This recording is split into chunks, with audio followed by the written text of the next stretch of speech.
नमो नमो गुरुदेव जो साधु स्वरूपी देव। आदि अंत गुण काल के जाननिहारो भेव। साहेब बंदगी साहेब बंदगी साहेब बंदगी। पूजनीय संत समाज देवी और देवता सुने समझे विचार करे और अपना कल्याण करे। मन मतंग गैया रहने मनसा भई सचान। जंत्र मंत्र माने नहीं लानी उड़ी उड़ी खान। हे भाई, संसार के अंदर मनुष्य जो है मन रूपी उन्माद हाथी के जैसे पगलाया हुआ है और अपने आप पर नियंत्रण ना है। मनोमुखी होकर बाहर भटकता है और विषय में पागल बना पड़ा है। जीव महावत बेचारा जो है क्या करे, उसके हाथ में विवेक रूपी अंकुश ना है, इसलिए अज्ञानता से वो परेशान है और नाचता है माया से। ई माया है चूहड़ी और चूहड़ों की जोय। बाप पूत यरुझाई के संगन काहू के होय। हे भाई, भंगी और भंगनी जो है दोनों जो है सब गंदगी साफ करते हैं और जब पवित्र हो जाते हैं तो वही सब जो है मलिनता से साफ हो जाते हैं। इसी तरह से मनुष्य जो है अपने आसक्ति अकामना वासना के आसक्त में बंधन में पड़ा हुआ है और ये बंधन के त्याग दे तो ये निर्बंध हो सकता है। इसलिए आज ज़रूरत है कि इस मन रूपी भंगी है और माया रूपी भंगनी है, ये दोनों जो है मन को, ये दोनों जो है पतन के तरफ बहुत तेज़ी से चलते हैं मनमुखी होकर के। इसी को रोकना है, समझना है। कनक कामनी देख के तू मत भूल सुरंग। मिलन बिछुड़न दूहे लरा जस के चुली तजत भुवंग। सांप जैसे उसके ऊपर केचुली के परत चढ़ जाता है तो उसमें खुजली मारना शुरू करता है और जब वो केचुली उतर जाता है तो जो है खुजली से मुक्त हो जाता है। ऐसा ही मन जो है ये संसार के धन बल विद्या में पगलाया हुआ है और ये अपना वास्तविक स्वरूप को भूला हुआ है। इसलिए आज ज़रूरत है कि अपने तरफ लौटो और अपना कल्याण के तरफ लौटो और अपना कल्याण करो। कंचन में, कामनी में, कीर्ति में, धन बल विद्या में, रूप जवानी में मत पगलाओ, ये सब एक दिन छूट जाएंगे।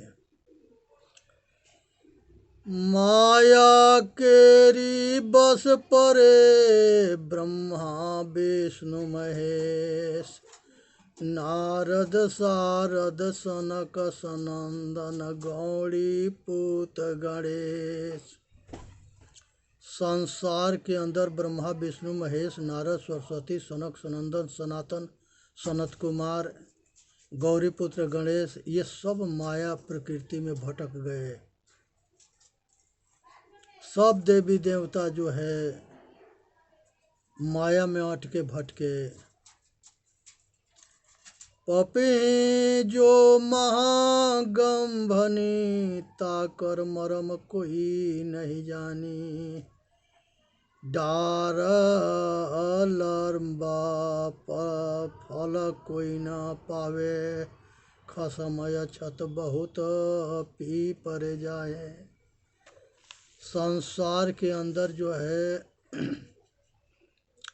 संसार के जो है स्वरूप रूपी फल बहुत ऊंचा है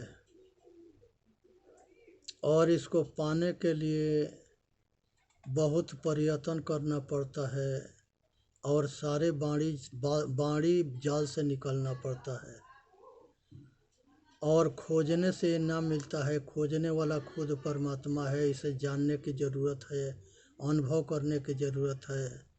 मोक्ष रूपी फल जो है काफ़ी दूर है। जब तक हम अपने स्वरूप में अंतर्मुखी ना होंगे तब तक ले संसार में भटकते रहेंगे और कहीं कामयाबी ना मिलेगी और दुख ही दुख मिलता रहेगा। सब देवी देवता खोजते रहे, समझने के प्रयत्न ना करे किए। साहू से भव चोरवा, चोरहु से भव साहीन, तब जानोगे जियरा जबरे परेगी तून। संसार में मनुष्य जब निर्मल होता है तब अपने स्वरूप ज्ञान को सब मन से असंदेह से ऊपर उठ करके अपने आप में के तरफ मोड़ के सतगुरु के शरण में जाके जानता है और अपना कल्याण करता है। ताकि पुरी क्यों परे जाके गुरु न लखाई बाट, ताके बेड़ा बूढ़ी है फिर औघट घाट। जिसको सतगुरु ना मिलता है, अच्छे संत ना मिलते हैं, वो दुनिया में ऐसा ही भटकता है, अटकता है, डूबता है, अपना पतन करता है। जाना नहीं बूझा नहीं, समझ किया नहीं गौन, अंधे कोई अंधा मिला राह बतावे कौन। हे भाई, संसार के अंदर सब भटक अटक रहे हैं। सही गुरु ना मिलने की वजह से बहुरूपिया मिल गए सब, और पाखंडी धोखेबाज गुरु मिल गए और भटका दिए, अटका दिए और बहुत दुख दिए। जाका गुरु है आंधरा, चेला काह कराय, अंधा अंधे अंधे अंधा पे लिया दो कूप पराय। अंधा अगर गुरु रहेगा, अंधा चेला रहेगा तो दोनों के डूबना निश्चित है। संसार के अंदर कोई बचा ना सके। इसलिए आज ज़रूरत है अपना कल्याण करने के और संसार के भरम जाल से बचने के। लोगों के रियर्थाया मत कोई पैठो धाय, एक खेत चरत है बाघ गधेरा गाय। संसार में हर मनुष्य जो है भटकते अटकते आ रहा है और सब अपना कल्याण करने के लिए कल्याण करने की ज़रूरत है और उठना है, समझना है और अपना कल्याण करना है। इसी में मानव जाति के हित है और सुन समझ करके अपना कल्याण करना है। ये संसार के अंदर जो है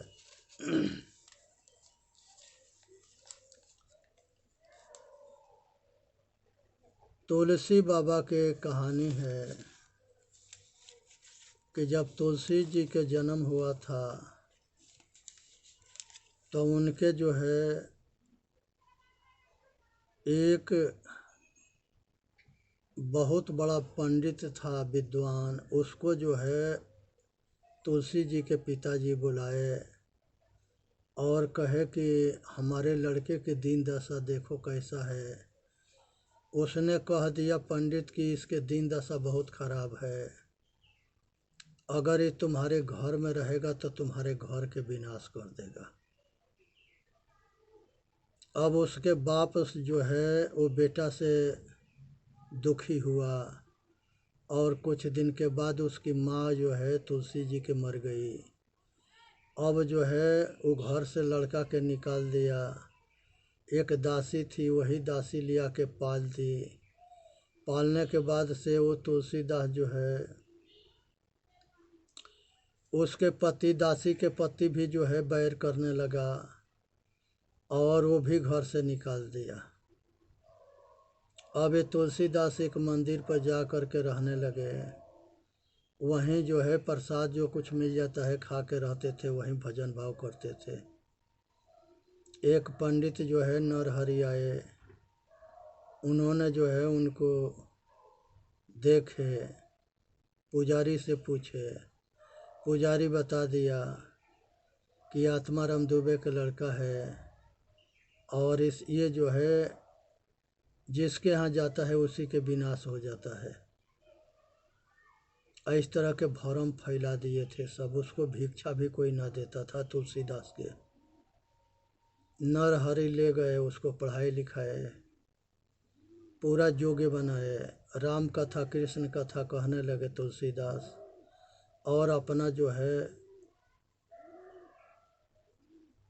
जीवन के प्रवस्ती करने लगे। उनकी एक शादी हो जाता है। शादी में जो है बहुत सुंदर एक लड़की मिलती है, और लड़की जो है लक्ष्मी थी, सब तरह के घर के संभालती थी। संजोग बस एक दिन जो है तुलसी जी बाहर गए थे, और उसके भाई आकर के वो लड़की के लेके चला गया। भैया दूज के टाइम था। उसी समय तुलसीदास जी, भयंकर बारिश हो रहा था, तूफान था, और ओलावृष्टि पड़ रहा था। सब नदियाँ काफ़ी तूफान में बढ़ी हुई थी। तुलसी जी शाम के आए, अपने पत्नी के ना देखे तो तुलसी बाबा के खोपड़ी पर भूत चढ़ गया। अब वो राते राते जो है पत्नी के वियोग में ससुराल चल दिए। ससुराल जाने के बाद से एक सरफ के कटा हुआ केला के बेवान बना के उस पर लिटा के, और उसको पानी में दहवा दिया गया था। उसी बेवान पर बैठ कर के तुलसी बाबा अपना ससुराल चले गए दूसरी पार। उसको वहाँ बांध दिए। अपने ससुर के घर पर गए तो देखे कि एक ठो जो है अजगर लटका हुआ था। वो अजगर के पकड़ करके छत के ऊपर चढ़ गए। छत के ऊपर गए तो वहाँ देखते हैं कि पत्नी देखी, गेट बजाए, पत्नी उठी, और तुलसीदास के देख करके लोक मर्यादा के लाज से तुलसीदास जी से पूछे कि आप इतने भयंकर रात में, इतनी बड़ी तूफान में, इतनी बड़ी बाढ़ में अपने जान के बाजी लगा के यहाँ कैसे राते राती आ गए? आपसे एक रात भी नहीं रहा जाता है। तुलसी बाबा जो है कामना के आग में जल रहे थे। पूछ जाके देखी कि कैसे आए, तो जाके दिखाए जो रास्ता था वो अजगर था। जो नदी के किनारे बेवान था वो जो है मरा हुआ बेवान था, जिस पर एक सरफ के काटा हुआ दहवाया गया था, उस पर था वो। ये सब कंडीशन देख करके रत्नावली कहती है कि जितना प्रेम आप हमसे करते हो, इतना प्रेम अगर भगवान से करो तो भगवान आपके मिल जाएगा। और फटकार दिया, कह दी कि ये जो है हड्डी के, मांस के, रक्त मूत्र के, पेशाब के टट्टी के पिंजड़ा के पीछे इतना मोह हो। ऐसे कटु वचन बोली कि तुलसी बाबा के सारे कामना उड़ गया। आए होश में हो गए। होश में होने के बाद से अपना घर आए। घर आने के बाद से और बैरागी काशी आ गए, काशी आने के बाद से बैरागी बन गए, बैरागी बनने के बाद से ऐसा जो है भजन भक्ति में लगे कि रामचरित्र मानस के निर्माण किए, राम के जीवनी लिखे, कृष्ण के राम कथा सुनाते रहे और प्रखंड विद्वान बने और दुनिया से अपना कल्याण भी किए। तो जब मनुष्य के काम के भूत खोपड़ी पर सवार होता है तो ना तो पतने करता है और ना तो जो है होशे में कर देता है, ना तो बेहोशे कर देता है। बहुत कम इससे बचते हैं, ज़्यादातर बूढ़ते हैं, पतन होता है। इसलिए संसार के सारे भरम जाल से ऊपर उठनी है और अपना कल्याण करना है। इसी में मानव जाति के हित है। एक भवानी के मंदिर था,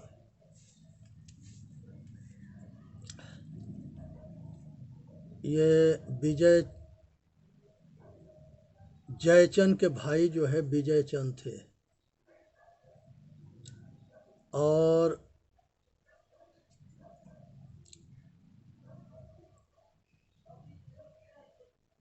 दिल्ली के राजा आनंद पाल छतर चढ़ाने के लिए भवानी के मन्नत माने और तबीयत खराब होने के वजह से वो सोना के छत्र जो है पृथ्वीराज चौहान वो भवानी के चढ़ाने के लिए ले जाते हैं और इधर जो है पता लग जाता है कि जयचंद के भाई जो है षड्यंत्र रचा है कि बदमाश डाकुओं के सेट कर दिया, अपने सेना लेके पीछे पड़ गया कि जैसे अनंत पाल आएंगे तो उनको हम जान से मार देंगे। तबीयत खराब होने की वजह से उधर से पृथ्वीराज चौहान छत्र चढ़ाने आ रहे हैं। इधर संयोगिता ने जो है इसने भी उसी शिव मंदिर में, शिव पार्वती मंदिर में छत्र चढ़ाने के लिए वो भी आ रही है। और इधर जो है संयोगिता के चाचा जो है अजमेर के जो राजा पृथ्वीराज चौहान के परिवार के जो राजा थे उनको मरवा दे, उसके चाचा मार देता है और डाकू से युद्ध होता है। तो वो पृथ्वीराज के जो सोमेश्वर चौहान राजा थे उनको जो है ये सब धोखा से मार देते हैं।